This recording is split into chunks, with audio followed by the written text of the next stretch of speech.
Hey everyone, welcome back to the channel. Coach Micah here. I appreciate you tuning in. We're actually going to be taking a step back from LD this week because as we near the competition season, I want to make sure that you guys are ready for your speech events. Yes, I love LD, I love debate so much, and I want to help you prepare for that. But I also want you guys to start thinking about the speeches that you guys are going to write and compete in the upcoming season. Because in my opinion, speech is just as important as debate. And in today's video, we're going to be covering a speech event that is my absolute favorite, aside from apologetics. It's the one that I believe my family has just dominated over the last several years. It is an event that I finished in 3 NITOC finals in a row. It is an event that my little sister Michaela won in 2021, and my little sister McKenna has made to NITOC quarterfinals 3 years in a row. And that is Original Oratory. Original Oratory is an event that has been around since the very beginning of Stoa and preceded Stoa in NCFCA and of course preceded them in pretty much every speech and debate league that has existed. And why? It is because it is the most simple form of platform speech. It is the easiest to go into, but it can be one of the most challenging to do consistently well in. And that's because of its vague nature. It's an informative speech, and we'll look at that here in a second. It's an informative speech that can be on any topic that the writer chooses and the presenter wants to present. And as such, it is extremely fun because you get to be very creative. Instead of other events like Persuasive where you have a goal and that's to write a more persuasive speech, or you have an interpretation where you have to follow different rules and guidelines, Original Oratory is a canvas for the speaker to create a story, to create a message, something that they have convictions for, and something that they want the judges to hear. And if you're looking to get into speech, it is the perfect speech event to do because it is very, very easy to get into. But we have to understand exactly what Original Oratory is and what Stoa expects of its competitors based on their description of the event and, of course, how the judges will be judging the event. So welcome to an introduction to Original Oratory. We will be going over the ballot and I will be explaining to you exactly what is expected of you as an Original Oratory presenter and hopefully stir up some ideas for topics that you can write about for the upcoming season. So without further ado, let's get straight to it. Now, before we get started, I would like to ask for your feedback because I have been trying out different video formats over the last couple of weeks, and there's one that I've been using, this format right here, of me reacting to the presentation that I am giving. If that's something you really like, I would appreciate the support in the comments, but if you have any suggestions of how I can make it better, I would also appreciate the constructive criticism there. But let's get straight into it here. So today we're going to be talking about my favorite event, Original Oratory. Now, of course, we need to understand what Original Oratory is, and this is according to the website on stoausa.org, how they define Original Oratory. And that is that an Original Oratory is a prepared speech written by the competitor on a topic of the competitor's choice. So like I mentioned earlier, it gives a lot of freedom for the presenter. The purpose of this informative speech is to explain, describe, or expose the topic. So once again, in a speech like a persuasive, your goal is to persuade the judge, to get them to change something about the way that they think, or to convince them to act. But in the case of an Original Oratory, all you're doing is just exposing a topic, explaining how something works, describing something. And yes, of course, right here on the screen is little old me. This was back in 2017. I had broken my ankle a month prior to NITOC at Jackson, Tennessee, Union University. That was my first exposition to Union University, my alma mater at this point. And yes, I did get 8th place. My speech was on slugs. It was a informative speech on how to kill them, and I'm pretty sure it was just my charm and my wit that got me to the finals because the speech itself, although I look back on it with a very nostalgic view, there's a reason why I got last in NITOC finals. But I loved it, and it really opened my eyes to what Original Oratory could be. And I believe it inspired a lot of speakers as well. But that's what Original Oratory is. It is an informative speech, and it's to explain, describe, or expose the topic. Now, here is an example of an original oratory ballot. At the top, you see it says it is a well-written speech that engages the audience and expands their understanding of the topic. Again, that sense of exposition. There are 3 different structures to an original oratory, as there are in most of Stoa's events, and we'll cover those in the different speech videos that I make. You have content, of course, they judge your delivery and their overall impression of you. And if you want to see content on how you can improve your delivery and improve that overall impression, then please book me for a session. I would love to be able to help you take the next step in your platform speeches or even your debates, because your speaking rankings are speaker points, are things that are tied to delivery and impression. So with that, we're going to get started with the first section of the ballot, and that is content, okay?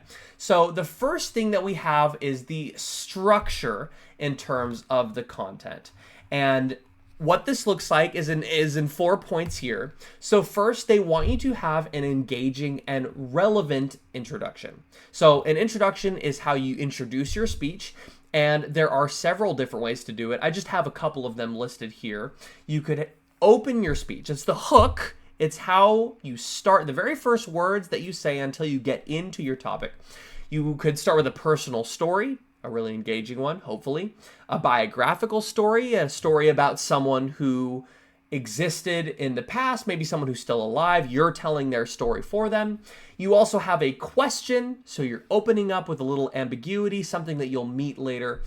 You could open with a quote, maybe some inspirational, motivational, or any other type of quote, something that will get the judge's attention and make them have some sort of reaction. And we'll get into that in a second. Or you could challenge. You could start by opening up with a challenge to the judge, some sort of motivation coming from you in order to act, followed by the actual speech that is the evidence and the reason why they should act. So in order to have a good OO, you need to have an engaging and relevant introduction. The next section is you need to have a clear thesis statement. And what do we mean by clear? Well, a thesis statement that is clear is usually one that is 1 sentence long, although sometimes it can be a longer sentence.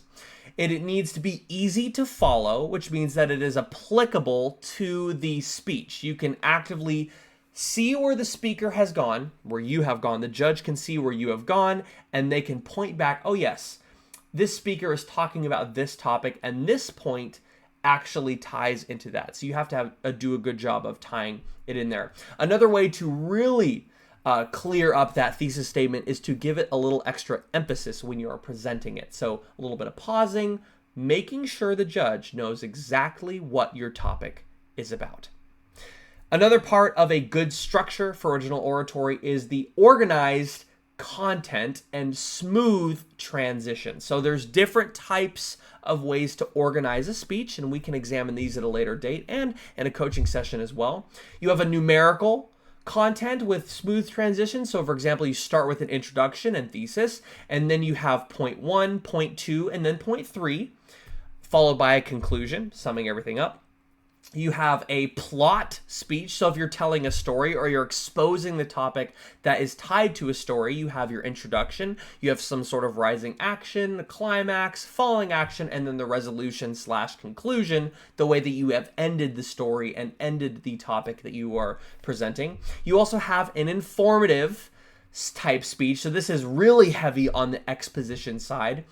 You have the introduction, of course. You have and this is how the 3 points are categorized. You start with the history, the background point, how it looks currently in the world, in society, in anything smaller than that, in the family, whatever your topic is about. And then you ask the judge or show them how they can apply it to their life or how it applies to your life, and you're making the judge aware of that. And of course, you want to, again, end with a conclusion. Now, with conclusions, it's part of the structure, and they want an effective conclusion. But what is an effective conclusion? Well, an effective conclusion is one that is accurate. It provides an accurate summary of what you have talked about. So for an example, a part of an original oratory in organized content is to have what's called a roadmap. So after your introduction and after your thesis, you are going to tell the judge very briefly, we plan to stop at A, B, and then C. Let's get into it, right? If you're going into a numerical or informative type speech. And so an effective conclusion will be one that briefly explains where you have gone. We went to point 1, we went to point 2, we finished with point 3. Another thing is that an effective conclusion needs to be well-rounded. It needs to include aspects of your speech. It needs to seem like it fits. It needs to be the bow on the top of a present. It needs to be the final the cherry on top. It needs to actually fit, and it needs to effectively end your speech. Another way to effectively conclude your speech is with some powerful last words, if we're being more specific. So a relevant question. Maybe the best way to end your speech is with a question to the judge, or a powerful finishing statement. So these are the 4 elements of the structure of an effective OO. Now, the next part we have is the rhetoric, and we actually talked about this last video, and if you want to check that out, go ahead and click the link here. But in the last video, we talked about rhetoric, specifically when it comes to debate. But the same things apply, because as an orator, you are actively trying to be convincing to the judge. Just like a debater is trying to convince the judge to vote for them, you're also trying to convince the judge that your topic is actually meaningful and they should give you first. And so the first part of good rhetoric is ethos, or however you want to pronounce it. And this, again, means to build credibility. So a couple ways you do this is with some sort of source. There's multiple types of sources, or some sort of relevant personal connection. You need to be in the midst of whatever event has happened that you are presenting on. You need to actually have a connection to it. You're not just speaking off of your own opinion on something that you've never experienced, right? You have to build credibility with the speakers. That's going to make you more captivating and engaging. The second one is, of course, logos, and that's the ability to use reason. You got to be able to explain the concepts, because remember, as part of original oratory, you are there to explain and expose and describe. So you have to be able to do that well. You also need to have an organized, logical flow. Is there a reason the speaker has gone from point 1 to point 2 to point 3? What is that reason? How does that flow, right? And of course, you need to be understandable. The judge should not walk out of the room completely dumbfounded at what just happened, unable to remember anything that you have said. They need to understand exactly what you are saying. And one way to do this is, of course, with pathos or pathos, and that is where you evoke emotion in a judge. And there's several ways to do this. The first could be your vocabulary. For example, if you are using certain descriptive words, ones that bring more emphasis to certain points or things that judges in certain areas are going to respond to. In other words, you're creating a powerful statement that can be for good, or it could be for more of like a shock value. If you're trying to be really, really serious topic, for example, you need to have a good vocabulary. You also need to be able to have appropriate responses to the topic. So for example, if you're giving a really dark topic, but you're addressing it in a really funny way, ha ha ha, everyone is dead, that would kind of be awkward to watch a speech about death and you are primarily just laughing. Some people laugh when they're uncomfortable, but you want to make sure that you have the appropriate response and the appropriate decorum when it comes to the topic that you're presenting. Do I think there could be ingenuitive ways to talk about dark subjects in a humorous way? Of course, I love humor, but sometimes it's not always like that. So you need to be careful and you need to make sure the response is appropriate. The third one, is the topic of the story. So what exactly are you giving a speech on? What is the story? Is it something that judges have heard a billion times? We can go into that in a coaching session. I can show you some unique storylines that have not been done or are not done enough, in my opinion. But a lot of them are, and in my opinion, they preach to the choir. They've been overdone because, again, original oratory is really easy to get into. The bar is really low. And as such, a lot of people end up talking about very similar things, especially within this league, because a lot of us have similar experiences. So you need to make sure that your topic of your story evokes some sort of emotion and not just boredom because the judges have heard the topic before. And if it is a common topic, you need to have a unique take on it. It needs to be something that, oh yeah, I've heard a lot about this, but I've never heard it presented in that way. That is a great way to rise above, to have the edge over your opponents, is that you have taken the topic that is common and you have presented it in a unique way. And part of this evoking emotion, building credibility, and really just having good rhetoric is being creative, making sure that, one, you have examples. You need to show what you mean and how it works in the real world. A specific type of example would be an illustration. You need to be able to use your words to paint a picture in the judge's mind. Not the type of close your eyes and think of this, but the way that you actively give your presentation. The judge doesn't even need to close their eyes because of how clear that you are. So aside from illustrations, you could also just give a speech on a topic that is completely unique. For example, making it to Night Talk Finals on a speech about slugs. I don't want to toot my own horn too much, but that is an extremely unique topic. No one really thinks about slugs, especially because at Night Talk that year, there were many amazing original oratories. But because it was so unique and it was creative, sometimes that can rise above some of those other powerful speeches, if that is your personality, of course. So rhetoric is something that you are judged on and is extremely important to a successful original oratory. The third part of your content is your language. So I've talked about your rhetoric, but now we got to dive into it a little deeper, because we really want to focus on things like, for example, your vocabulary. We discussed this just now, but what do we mean by vocabulary?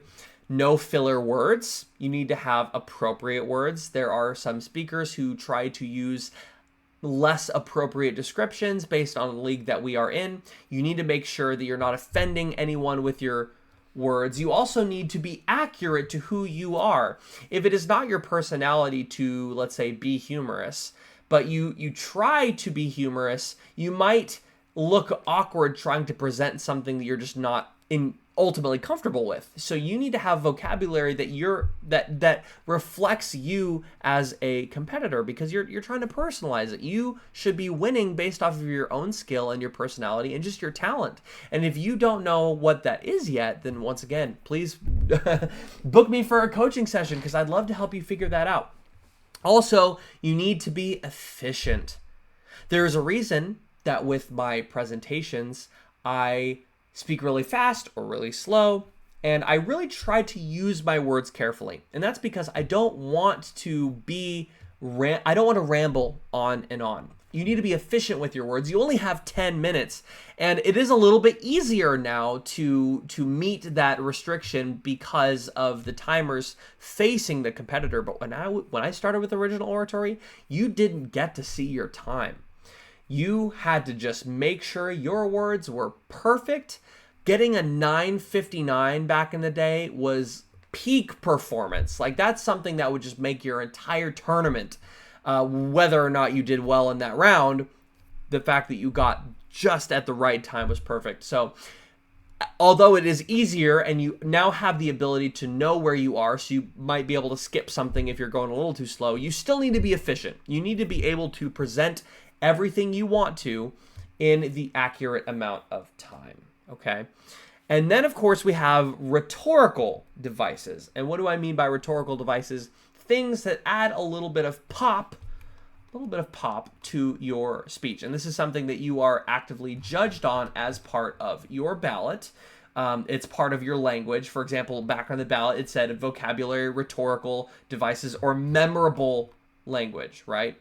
Now, there are a lot of different rhetorical devices that you could use. And of course, I'd recommend researching a lot of these. But you have things like hyperbole, simile, of course, analogies are really, really good. Maybe if you're on the more mysterious end, a paradox, maybe your speech is about paradoxes. I don't know. But these are different types of of rhetorical devices that you could use in a speech. But when it comes to rhetorical devices, here are just a few that, of course, are going to be the best, and I like them the most. And they're the ones that you are going to know the most, right? So you have your analogy, giving some sort of example. Irony is another good one. So making a speech a little bit ironic is always a good way to get your judge's attention. Metaphors are also really good. I also like satire. I love humor. I love when people take humorous, but also, you know, serious topics. I just love satire. That's my personality. That's the type of speech that I would give. But of course, you also have memorable language, right? You want to make sure that you're personalizing the speech to you. Again, it needs to be accurate to you as a speaker. You need to have good grammar. Judges will know if your grammar is not good. And there's probably some point in this video that my grammar was not good. And I know exactly who in my family would point that out. And maybe someone for your family as well. Make sure, because it is a prepared speech and you get to write it and you get to memorize it. I have not written a script for this video. I'm purely going off of just my own skill to present. I probably have not been 100% on grammar. And if I have, you know, a round of applause to me. But make sure you have good grammar, because that will stick out in the judges' minds. You also could choose to motivate or inspire, have some sort of inspirational speech for the judge to react to, or that you could create an emotional speech. You could have them laugh, be funny, be really sad, evoke some sort of deep emotion. Maybe judges might cry at your speech. Those are both, I think, equally good. And I just know the different judges in the different clubs and what the league is really feeling that year, because some years speeches that are more dramatic do well, and speeches that are funnier do better than the ones that are more dramatic. So just keep an eye out for that. But know that you can have a really good speech that is both. The next part of an original oratory ballot is the impact that you have. And again, it's a compelling message that addresses a topic in a unique way, right? Now, this is a picture of me. Oh man, I think this was back in 2016. This was shortly after the last tournament in Washington State, Espresso Cup, which has remained a tournament all of these years. And I had given a speech on toddlers. And the reason that I chose this topic, I got 8th at this tournament, by the way. The reason I chose this topic is because it was relevant to me, because I have 7 younger siblings and many of them were toddlers at this point in time. I also knew a lot about the family dynamic, having grown up with other large families, and not everyone in Stoa is a big family, so I felt compelled to write a funny speech about toddlers. I just wanted to entertain, and that's also why I chose the topic. But you have to think about, as your impact, why? Why did you choose this topic? What is so compelling about this topic? You also need to be able to address the topic in a unique way, as we talked about. So a couple questions I like to ask myself are, for example, why are you the best person to give this topic? What gives you the authority to have authority on this topic? Why should it have been you and not someone else to deliver this? How are you uniquely situated to present this topic? How can you differentiate yourself from the speakers who have given a similar topic? Again, if it's a common topic, then why did you not only choose the similar topic, but what makes you better than all the people who have presented it before? These are things you need to ask yourself, because if you don't believe in yourself, then you're not going to have an impactful speech. It just won't happen.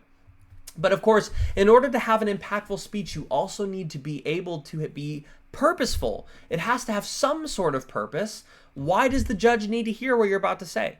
Because remember, the bar is very low, or there's a lot of people who compete in original oratory. It's very easy, and it's one of those speeches where the judge could literally hear anything. There's original oratories on so many awesome, and there are some that are not so awesome, topics.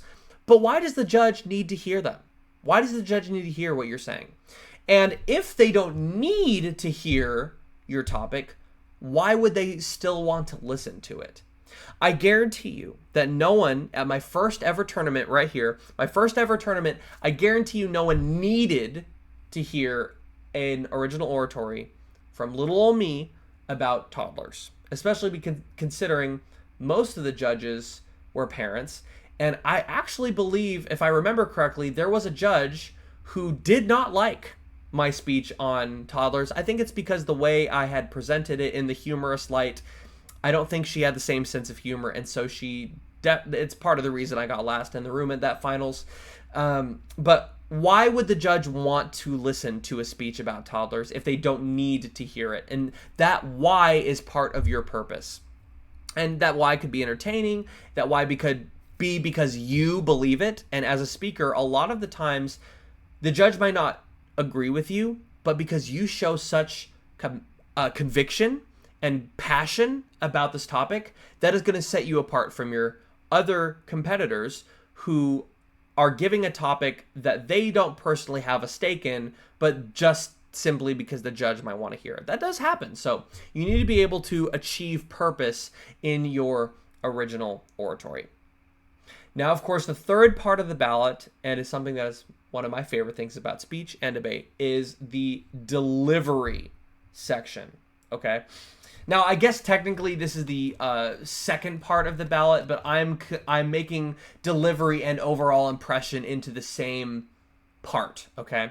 So, of course, in this picture, we have someone who is delivering something. He looks very passionate, very happy. He looks like a speaker that's pretty joyous to listen to. There are several different parts of the delivery that you are rated on your ballot from 1 through 5. And the first is your vocal delivery. So again, kind of going to vocabulary, but instead with words that are coming out of your mouth, you need to, for example, it needs to vary in volume. Sometimes you need to be really, really, really quiet.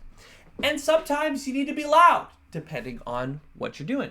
You also have your vocal rate. So the speed at which you are talking is really, really crucial. There are some speakers that are just too slow.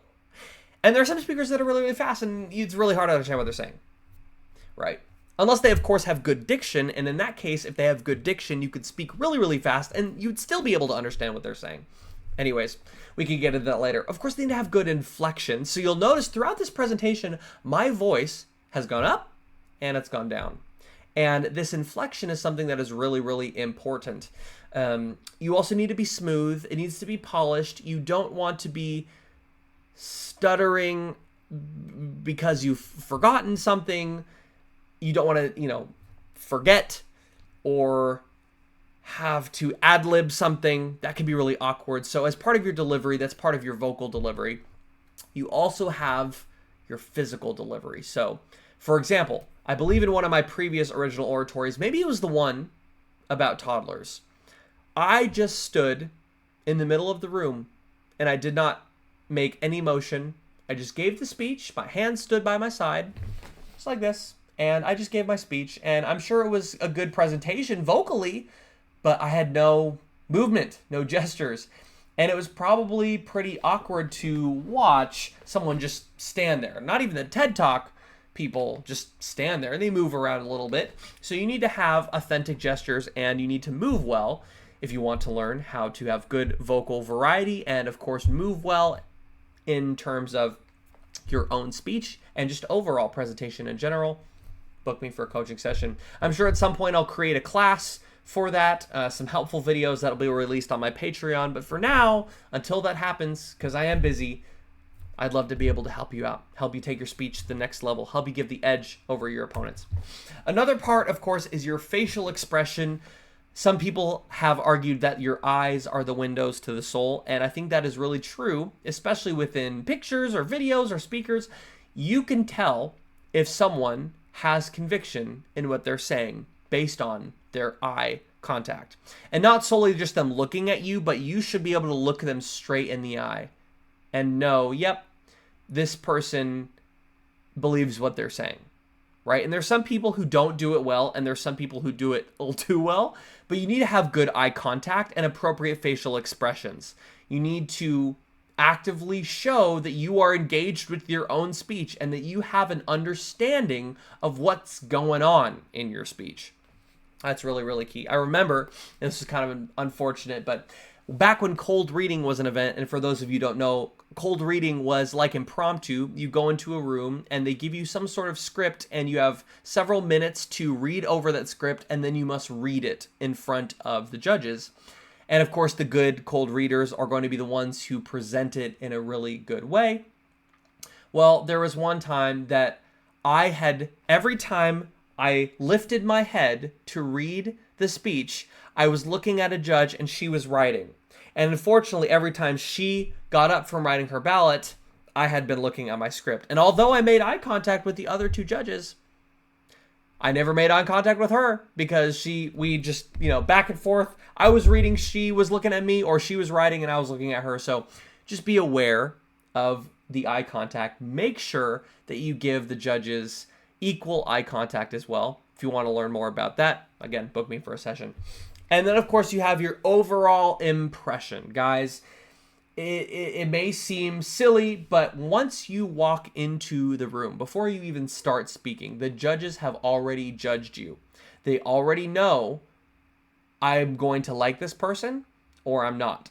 And sometimes they're surprised and sometimes they're proven right. How you appear in any speech or debate event is really important. You need to be poised according to the ballot. You need to look professional, be professional. That can be down to the handshake, how you carry out yourself when the timer is not going. You also, it says here with your manner, you need to be confident, sincere, winsome. Once again, you have to believe what you're saying. You have to have that purpose. This is a speech event where all you're just doing is informing the judge on something. But why? Why are you informing the judge about this topic? So that's original oratory. That's just coming straight from the ballot that Stoa is using for the next competition season.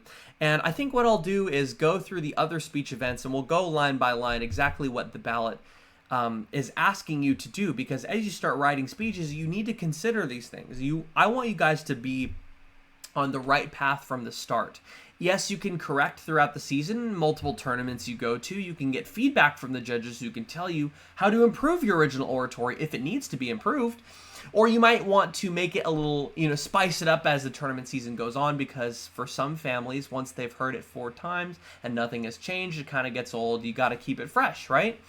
But I love speech a lot. It was one of my favorite things. Yes, I was good at debate, and I'm definitely qualified to coach you guys, but speech was just something that I really, really loved to do, especially platform speeches. Platform speeches are my bread and butter, and they're my family's bread and butter. They're something that we have done consistently well in for many, many years.